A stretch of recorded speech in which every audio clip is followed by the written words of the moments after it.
Each member probably has your own personal musical influences and inspirations, and I just wanted to hear from each one of you just a little bit about that. Maury, who would it be who you would say your personal influence to actually play music? Why are you playing music for us? I would say Hayley Williams. I really love her, and Bruno Mars. They're both really talented, so they inspire me. And did they get you to play music? What was the original artists? The original artist, I would say was Journey, still, because that was like the first classic rock band I've listened to.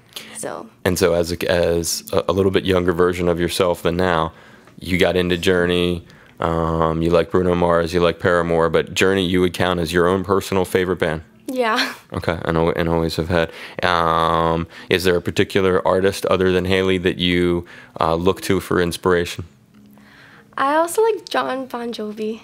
As a singer? Yeah, as a singer. Performer. Mm-hmm. So when you think about singing and playing, you kind of take a look at what he's doing and try to add some of those elements? Yeah. Okay, that makes some sense. Kira, who would be personal musical influences and also artists that have inspired you? Well, at first, my first favorite guitar player was Joe Satriani. Yeah, my dad got me listening to him. The first song I listened to was Super Colossal, and I thought it was so awesome.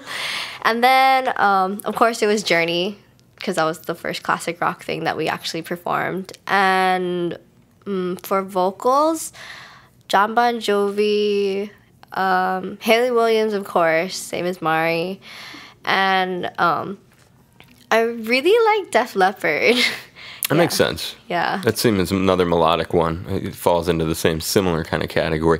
When it comes to guitar, that may be one of the secret ingredients to this band, is that when a guitar solo comes up, there you go. You just start lighting it up. And it's overpowering if you're a rock fan, because you're just not prepared. You're not prepared for a kid doesn't even you don't have a driver's license, but yet you can play the guitar better than a lot of people. Who are the guitar players other than Satch that you find that are influencing you? I like, let's see. Yeah, I like Richie Sambora, Santana, of course, and Neil Sean, who we actually met at the NAMM show. We opened for him. It was so exciting. And who else? Eddie Van Halen, of course. Yeah, I love him. So you listen to some Van Halen, like classic Van Halen too, with David Lee Roth singing. Esri, musical artists that you really care about and people who have maybe inspired you to play, other than your father? Oh, well, when I was young, I used to listen to all the things that everyone else listened to, like on the radio and stuff. And then Kira, she showed me some of the stuff that she listened to. Like, she showed me Super Colossal, and then my dad showed me Journey, which I really liked. And I also like Hayley Williams too, and Jared Leto, and John Bon Jovi, and yeah. I like that. Okay, yeah. So a lot of the stuff is influenced by your father, but you feel like you have your own personal passion for these artists. Like, you really love them. You love listening to their music. You relate to it. Yeah. Peyton, what was it? Musical, if you can think of it, like the first inspiration to play the drums, and it could be from your it could be from your brother. It could be music that you were listening to. Yeah, my brother got me into Blink-182 growing up. And he also got me into Michael Jackson. Like, that was my first favorite artist. Before Michael passed away? Yeah. So Michael was still alive? I was like 3 years old. Wow, okay. Yeah. Wow, that's really cool. That's really an interesting thing. This is a guy who, started before I was born. And he was probably your age right around then. So he's a guy that you grew up liking and caring about. It must have moved you when he passed away. Yeah. That was a sad day. Yeah. And besides Michael, who are some of the other artists that are... New Found Glory, Red Hot Chili Peppers. All these bands Perry got me into. So a lot of rock bands from your brother. And when it comes to... What's the oldest? I mean, I remember, I think I saw a Beatles version that you guys did, Day Tripper. I forget what tune it was. Yeah. So are there any really old bands that come to mind that you care about? Yeah, Pink Floyd, The Who.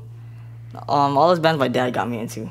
Okay, so your father turning you on to those bands. Yeah.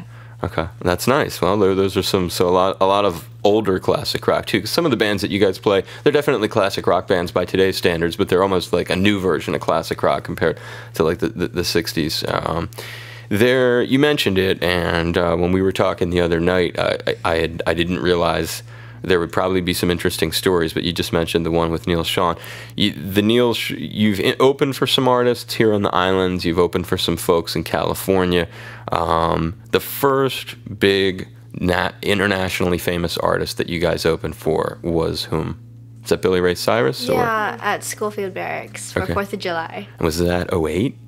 That was, oh my gosh. So I know Kansas was '09.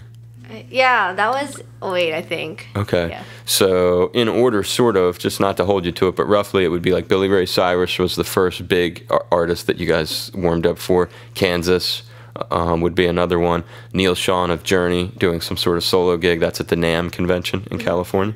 Or is there another big name that I'm missing before I ask you some questions about these artists? Oh, well, last weekend we played... Carlos Cavazo Yeah. from Quiet Riot. That was really cool. Beyond him, do we have it all? Is this yeah, all the big that's ones? it. Okay.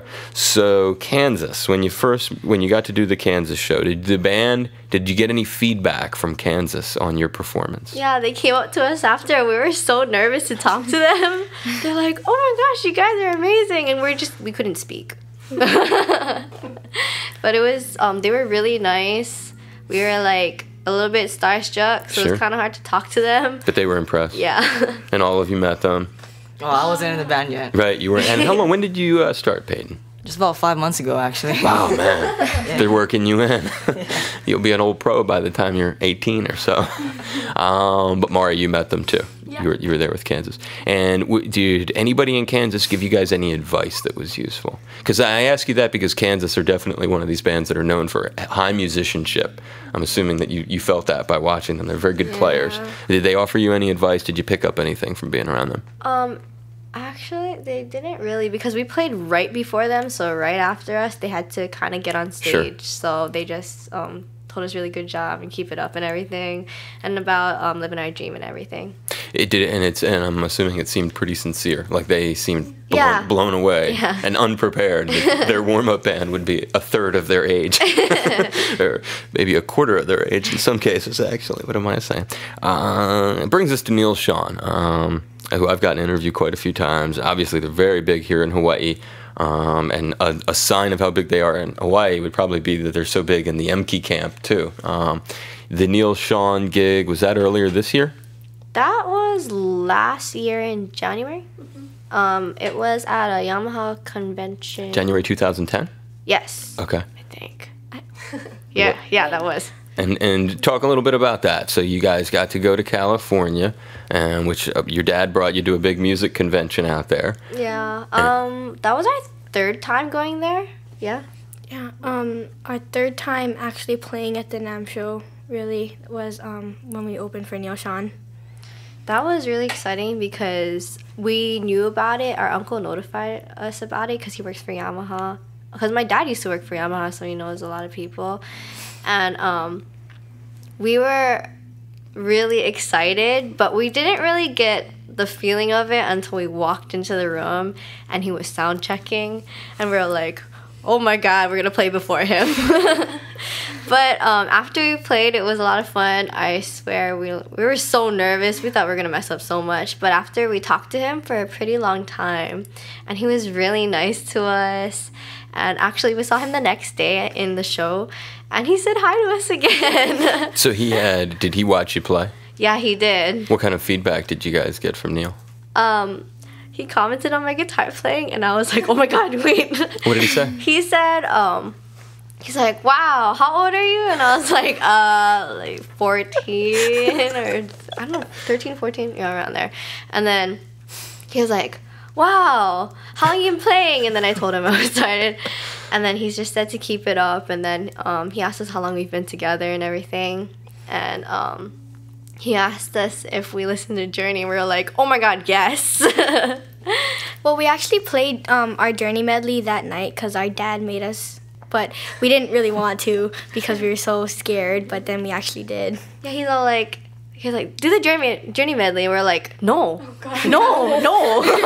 That must have been so exciting, though, to have that feedback, Esri, especially you. I mean, did it feel good that you were 10 or whatever at the time, and this guy?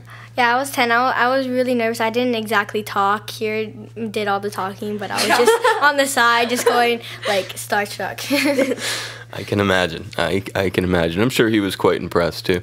You have this EP that's coming out. Is there we talked a little bit about this too. There's your bit, as compelling as playing all these covers is, as you probably already know, it's going to come down to original music. For people who have come to admire you or like watching you guys play live, is the original music going to be faithful to this classic rock sound, and kind of describe how you see these songs being received by us when we get this EP that's on the way? Okay, well, the way that I like to describe it, sometimes it's kind of confusing, but I describe it as like a modern twist on classic rock, because I think it kind of sounds a little bit alternative, yeah. But the melodic quality of it, like the lines that we put in, still has, I think that it has a classic rock kind of sound and feel, and the kind of tone that our guitars have, some of it is classic rock sounding. Maury, would you say that when you think about the way Kira really wisely earlier was talking about how when you guys played these older songs, you began to like dissect the songs and see the structure and arrangement to the songs were somewhat different than modern ones, and she obviously found that inspirational. Has that been an inspiration for you too in writing new songs? Do you find that these new songs are in so many ways modeled after being into classic rock? Yeah, I think so. We have a song that is mainly like really classic rock, and it's one that Esri sings, and yeah. And so when you find yourself thinking about writing, though, I mean, because you write some of these songs yourself too? We all cooperate with each other, mainly, yeah. Mainly Kira? Is that? Yeah. Kira has a lot of like good ideas. She's a central songwriter, yeah. And then you guys sort of add stuff around it. Okay, yeah. That makes sense. That totally makes sense. When you think about the EP, we talked about this as a final sort of note. Albums, when I was young, when I was a kid, I would buy records, vinyl. I'd buy vinyl records. Then it was CDs. I don't really buy CDs anymore because I don't know. Records are almost like it's a weird moment in time. I mean, it's almost like even people like me, my age, who grew up with buying records and buying albums, and I want to support artists. I find it so hard to buy one these days. It's almost like the world has changed. Are you anticipating people buying albums, singles, or how will you be getting the music out to folks? You can, any of them. Kira probably is the one to approach on this. Well, we wanted to sell our EP and just our songs in general. We wanted to get it on iTunes because that seems like the most popular place where people go for stuff. Like, I know that I go on iTunes for everything. I barely have any CDs anymore. I mean, when I was little, I had a CD player, but I was really young, so I didn't really buy CDs. Wow. But now, lots of people download songs from the internet and buy songs from iTunes, so I think that's kind of the more commercial approach to it, because that seems like what teenagers and people like our age are doing now. And so you're still going to go with albums, but you're going to look at digital download. Yeah. So people are going to download them. And the concept of just dropping a song at a time, it's not with you. You still want to do a record. The idea is 8 to 10 songs, a package of songs called an album. Yeah, we'll probably make a single now and then, and just but we want to kind of get our albums out there, just so everyone can get a taste of what we sound like first, without releasing like just one song. It's like, what do they really sound like? Yeah. Okay, so you're still a believer in an album? Yes. And that there will be that many different songs on one. That's great. That's a good sign for the future. You know, that these guys are still album savvy. You kind of worry about it, you know, as you see legendary bands put out a new record and people hardly buy it. So it's a real concern as we head into the future. We have a show coming up in Pearl City, December 18th, right? That's the big next show. It'll be a mix of some of your originals. It'll be some of your favorite classic rock songs. Yep. And we'll be doing some Christmas songs too. We about 3 of them, but we'll be playing some of our originals too. So hopefully people will like it. Anything new that we haven't heard live yet? it's going to be our second time together playing the Trans-Siberian Orchestra version of Carol the Bells. That was fantastic. I really, really enjoyed that. Hey, thanks for doing this. I appreciate you guys taking time to speak with me. I really do. Oh, thank you so much. You're very welcome.